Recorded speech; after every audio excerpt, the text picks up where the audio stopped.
Okay, if you didn't watch the first part, what you missed was a satellite pass, and what you're about to watch now is explanation of everything that happened in that pass and much more. Here you go. Hello! Okay, what's up? What's up? Let's see. What do you want to know? What do you want to see? Okay, I'll show you the radio. Let's see. Okay, this is the radio, Kenwood THD 72A. And I'll try to show you the frequencies I've got programmed in here, if it's possible. Okay, there we go. 436.785 and 145.85. The downlink is 436.795. I was actually tuned down a little bit for the Doppler effect. Apologize, this is not really coming in very clear. Okay, anyway. So you can see I've got, this is one of the only radios, or the only in production radio that does full duplex. That is, it won't desense when you transmit on 2 meters. There are other radios that claim to be full duplex, but they will desense, a lot of the Chinese ones on 2 meters. This one isn't one of the radios that does that. It's better than the D74 in that sense, the THD74 which just came out. That radio does a lot of stuff, but it does not do full duplex. It doesn't even, I don't even think it tries to, it doesn't even pretend. It doesn't desense. When you transmit, it just cuts off the receive side completely. So if you want to get into satellites, this is the radio to get. It's also got GPS, APRSS, or APRS, and you can use that to communicate through the ISS digipeater. So I highly recommend it if you're trying to get into satellites. You don't have to get something like this. This is like, it was like $365 that Dayton Hamvention recently, but you could start with something as simple as a Baofeng half duplex. You do need a good antenna to start with is the Arrow antenna, which is what a lot of people use. Very popular. This is the Arrow. Let's see if I can flip this around and show you a little better. So this is the Arrow antenna, and it's 2 meters, 70 centimeter antenna. You can get it either with a duplexer that fits in the back of the boom here and then gives you one feed point, or you can get it without the duplexer and just hook up two radios. That's what that would be. If you just have one radio, you need the duplexer. You can get it with SMA or with BNC, as I have here. So that's what you need to get on satellites. Or that's one way to get on satellites. You can also build an antenna. There's a the suffix is VJB, WA5 VJB. He makes a really simple antenna, or he has a design for really simple antenna you can use to get into satellites. Some people apparently have used a tape measure antenna, which was originally designed for fox hunting, but can actually be used for SO-50. Even though it's a 2 meter only radio, apparently it can receive the 70 centimeter downlink of SO-50. You know, you don't need a transmit on it, on that band, so I guess if it works, it works. So yeah, that's what's up. I'm out here in Crossroads in Cary and North Carolina. Fox Mike 05, FM 05 is the grid square I'm in. Other people were in different ones. You might have heard like Fox Mike 06, Tucker Whiskey 4 Fox Sugar W4FS is also nearby, so he's only 1 grid square over from me. So thanks N8HM, WB3CSY, KB1PVH, KK4FEM. These are the people that contacted me. There was a SIY station in Charleston that called me a lot of times, and I'm going to call that a contact because I said his call sign and he said my call sign a whole bunch of times. Anyway, thanks for calling me. I really appreciate everybody watching, and I don't know, any questions? Yeah, any questions? You guys have any questions? I'll try to answer them here. Thanks to QRZ Now for sharing this, and anybody else that shared it, I appreciate it. I'm really getting into this. I've never done the live stuff before. I've been doing it on my personal account with the ISS Digipeater recently. I've never done it on the SpaceComms page, so I didn't know what to expect, and I'm seeing hundreds of people. It's really surprising. KI4SIY, I see you. KI4SIY, yep. Yeah, James. Okay, I thought that might have been you, Charleston, South Carolina. I wasn't sure. What's up, Todd? Thanks for watching. We're gonna have to do this in person sometime. Todd is in Raleigh here. Okay, so really cool. I mean, that's really cool. How to construct the antenna? It's a commercial. You don't really construct it except for you can put it together. These are actually made of arrow shafts. Like if you have a bow and arrow, that's what they are. And they just screw together. And there's a little, you can see there's a little screw right there that goes inside of them, and then they just all go in here, and then you can take it apart, and it actually collapses. Or this is actually called a backpacker version because it's split. It's a split boom, so the whole thing separates into two right there, and then you can put it into this bag I have right here. This is the bag you can get, and that's it. That's it. You take that with you. All of that, everything, and all that whole antenna will collapse. You take it apart, and it'll go inside this bag, and it's got little pouches for all the different type of elements, the 2 meter ones and the 70 centimeters. This one actually has elements for a different antenna. This is elements, 70 centimeter elements, but you can see it's got, you put the 70 centimeter elements there, and then the 2 meter elements here, and the boom, you split it in half, and it fits here. And then you just roll it up. So really, really great stuff. I will mention Spacecomms is sponsored by Arrow Antenna, and but I've been using their antennas since way before they sponsored us. So they gave us, or they gave me a Arrow Alaskan Arrow, which is like this one, but it's much longer. It's got 4 elements on 2 meters and like 10, I guess, on 70 centimeters. I can't remember.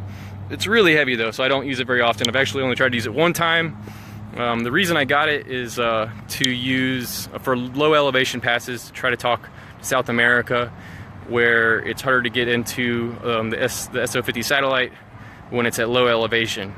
And plus, I don't have to aim it, as long, because the low elevation passes usually aren't as long, and I don't have to aim it as high for sure. So, which is really hard. So, thanks VK2FJET. Ooh, that's Australia. Thanks, man. Appreciate it. VK4ZTG. Did I miss any questions? Let's see. Okay, TX and RX frequencies. Okay, SO-50 is 2 meters up, 70 centimeters down. It's 145.85 with a 67 hertz tone uplink, 145.85, and the downlink is 435. Let me get that right. It might not be 435. It's 430 something 795. And somebody's probably going to tell me what it is right here in the comments if I were to look a little closer. So let's see. It is 436 795. And I've actually got an 805 to compensate for the Doppler shift. It's about plus or minus 10 kilohertz for, oops, I'm adjusting the wrong frequency there. So it's about plus or minus 10 kilohertz for Doppler shift. So the radio is a Kenwood THD 72. It's a Kenwood. Backwards, but it's a Kenwood. Yep. N9 SIR, thanks for watching. And if you guys don't know, I have a YouTube channel, Spacecomms on YouTube, where I have videos that aren't live and they're edited and they look a little more professional. Hey Fernando. And the part number, it's THD72A, Tango Hotel hyphen Delta 72 Alpha for America, TH hyphen D72. Okay. Do I run HF rigs? Yeah, I run, I have a ICOM 706 Mark II G, and I have a 40 meter dipole. I'm more active on satellites than anything else. I did some JT65 on 40 meters. That's what I've been doing on HF most recently. I chat with a local guy on 6 meter FM sometimes, using that radio and that antenna with a tuner. What's up, W6NYC? Tripod is a really simple Manfrotto, $99. I actually bought it in this shopping center. Best Buy is like right behind me, and that's where I bought it. It's actually not made for a, here you go.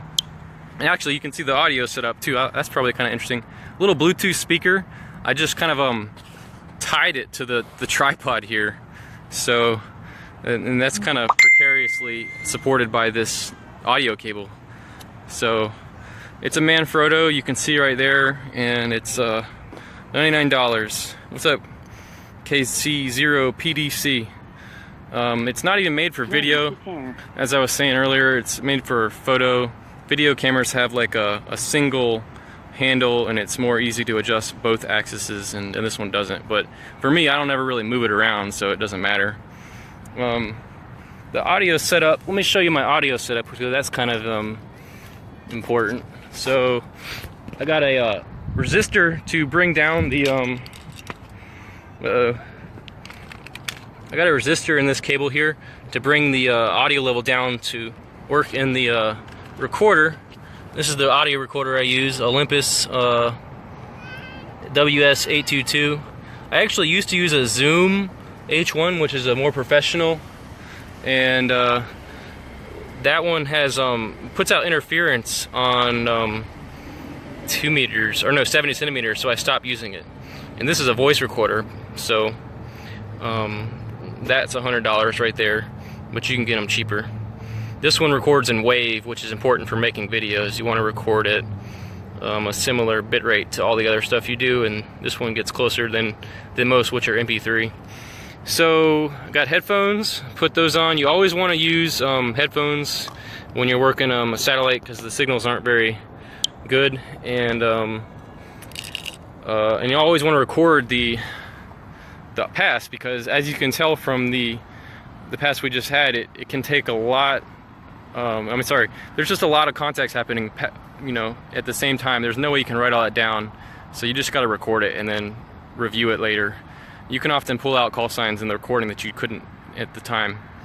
PY5GT.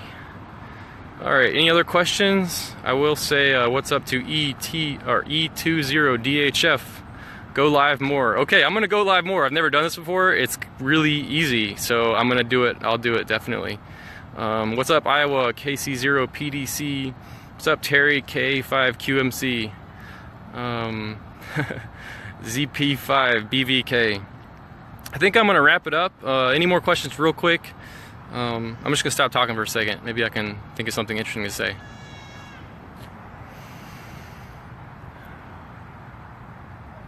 Let's see.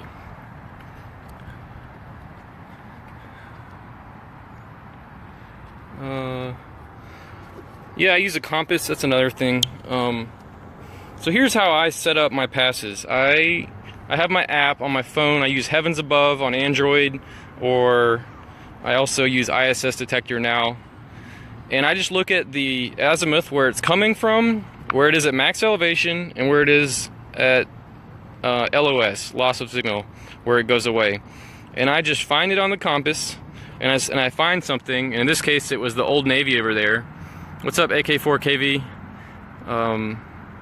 And so that's where it came from, and max elevation was kind of behind that light, so that's 80 degrees, so I had to aim at 80 degrees, and then it went away over here roughly.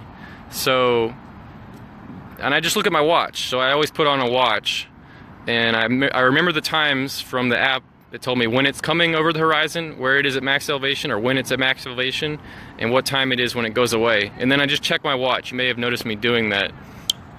Yeah, ISS Detector Pro is good. I like it. The other one, the free one, doesn't have SO-50 or AO85, which is important if you're trying to work anything but the ISS. I actually like ISS Detector more than Heavens Above, except for one thing.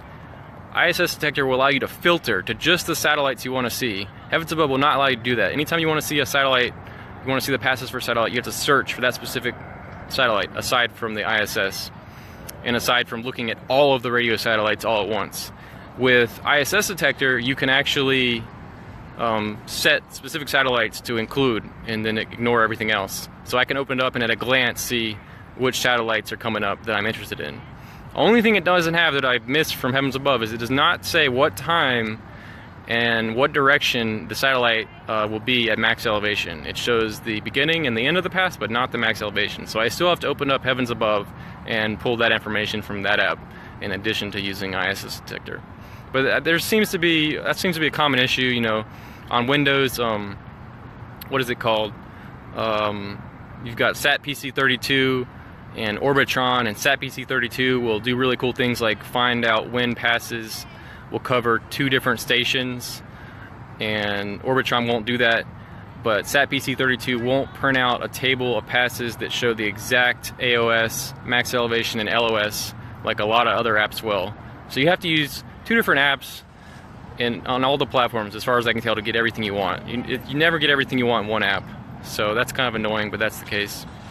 Yeah, cam mount the phone to tripod to use as a compass. Yeah, you know what? I don't ever mount my antennas on the tripod, and there's a reason for that. I don't mind holding it. It doesn't bother me. You know, as far as like I don't get tired, I do when I don't use it often, but if I use it often, my muscles get strong enough to handle it. But the main reason is because, you know, if you try to flip, you gotta adjust the antenna for polarization for these satellites, because they move around, and if you get off axis, you lose the signal pretty much. So you got to constantly be going like vertical to horizontal throughout the pass. And if you have this on a tripod, it's really hard to do that.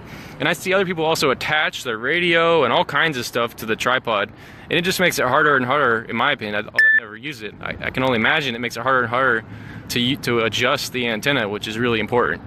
Now that's probably not a big deal if you've got like kind of low elevation passes, and the majority of them are relatively low. But if you have something that's higher elevation, all of a sudden your radio is like down, upside down, below you. That's just kind of crazy. So that's why I don't do it. But if that's what works for you, then that's what works for you. Do what works. You know, it's subjective. ZP9CS. What's up, Carlos? And I don't know why y'all are still watching. So yeah, you got polarization, Doppler shift. AO-85 is another satellite, and it's the only other currently constantly active FM repeater satellite. Only issue with that is it's kind of hard to get into. The antenna, one of the connections to the antenna broke right before launch, and the person that was available, or the person that had the skills to resolder it, wasn't available to do that. So they ended up using an electrically conductive epoxy to reconnect it, and that caused the impedance to not be quite right. So the antenna is essentially detuned. So that satellite, it's kind of hard to get into with just 5 watts. It can be done, but it's hard. One of the things you have to do with that satellite is you actually have to kind of twist it 90 degrees from peak RX to when you transmit. So if you got the RX of that satellite coming in really good like this, when you want to transmit, you often have to turn it 90 degrees, and that's because the satellite is linearly polarized, both 70 centimeter and 2 meter antennas. And so if you got an antenna like this where 70 centimeter and 2 meter are on opposite axes, you know, if you peaked it on RX 70 centimeter, or 2 meters in this case, the AO-85 satellite is a 2 meter down, 70 centimeter up, instead of, unlike SO-50, which is 2 meters up, 70 centimeters down. So if you're receiving really well on 70 centimeters right here, and you want to transmit into this kind of detuned antenna, that means that both antennas on the satellite are basically, or the signal is essentially linearly, or it's vertically polarized. So when you transmit, you want to switch from horizontal to vertical and then back again. You don't always have to do that, but that is something that definitely helps. And the problem with that though is then you lose the receive. So basically, one thing to mention, it's really important if you can to have full duplex when working satellites. And the reason is, if you just have half duplex, whenever you transmit, you can't tell if you're getting in, you can't tell if somebody started talking right before you, and essentially you could unintentionally interfere with people. So it's great to have full duplex, and that's why I mentioned that with this Kenwood radio, which is full duplex initially in the video. So unfortunately with AO-85, this twist trick, when you twist it off peak, so if you peak the RX and then you twist it 90 degrees to transmit, you usually can't hear it at that point. So you can't tell if you're getting in, so you're kind of like defeating the purpose. Some people use mobile radios and they hook them up to their aero antennas and they've got a bigger battery, but I haven't done that yet. I could do that, but I prefer to kind of do it with the Kenwood handheld. And it works well, relatively well, but it's not perfectly easy to get in. So alright y'all, thanks for watching, thanks for sharing, thanks for your comments, for your likes. Check out Space Comms on YouTube if you haven't seen it. A lot of videos there as well. And thanks Luther. Oh my gosh, closing credits. Okay, thank you Aero Antenna, thanks Mac Doppler, Dog Park Software, who also donated Mac Logger DX and Mac Doppler, which I use for making the animations. If you watch the satellite tracking in some of my videos in the elevation in the top right or top left, that comes from Mac Doppler. And I use Mac Logger DX to send my contacts to Logbook of the World, which I don't log all my contacts, but when I do roving, I'll log those ones, and when I did national parks on the air, I logged those ones. So also, of course, thanks to my patrons. If you don't know, I have a Patreon page, and Patreon is like Kickstarter, except where Kickstarter allows you to set up one big fund to make a CD or an album. Patreon is sustainable, recurring payments, so you can sign up to send me like $1 or a few dollars every time I release a video, and that can give me a regular income instead of just, like I said, Kickstarter. So thank you to my patrons. I don't have them all listed right off the hand, but I've had various ones over the past year or so, and really appreciate all of y'all for supporting me. And if you want to, go to patreon.com/John Brier, and that's JOHNBRIER. Patreon.com/John Brier, JOHNBRIER. Okay, thanks y'all. I'm gonna do this again. I can't believe how successful this was. 73, John Brier, KG4AKV.